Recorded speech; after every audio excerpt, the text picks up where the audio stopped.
Mm. Well, my core belief is that, and this is going to sound really vague, but it's something that we can certainly unpack in today's show. Is for me, it starts with the understanding the purpose of life, and so the purpose of life is for living. So what does that mean for each and every one of us? And for me, living is not just about paying bills and surviving and getting by and just scraping through and like, yay, I'm here to do another day. For me, living is about thriving. It's about being, it's about experiencing, it's about living in joy. And so when I dive into the topic of like, what is life purpose? Well, each and every one of us has a very unique relationship with what that means for each of us. It's kind of like, how do you define success? How do you define happiness? How do you define what makes you happy or brings you joy? And for me, I've always been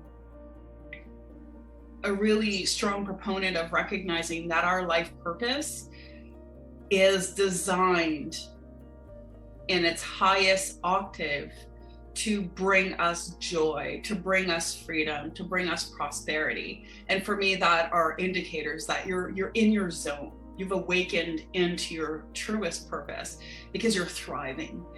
I kind of joke and say, like, my relationship with my soul is not one that I think my soul is a total jerk and go, let's send an egg to the planet and get her to do a bunch of stuff that's like seething with suffering and makes her totally unhappy. Like, my perspective of life purpose is our souls sent us here with the desire for us to thrive. And so we have everything that we need and the capacities and the desires and the passions that fuels and drives that purpose. And for me, it only makes sense in that equation that we're joyful in that experience when we experience it without the ideology of suffering, which is so prominent in our society, that I gotta suffer in order to fulfill my purpose. Self-sacrifice for service, which for those of you who know me, I'm on a mission to release that limiting belief from society as much as possible with every breath that I can. So that's like my 2 cents on my personal view and perspective from what is life purpose. Mm.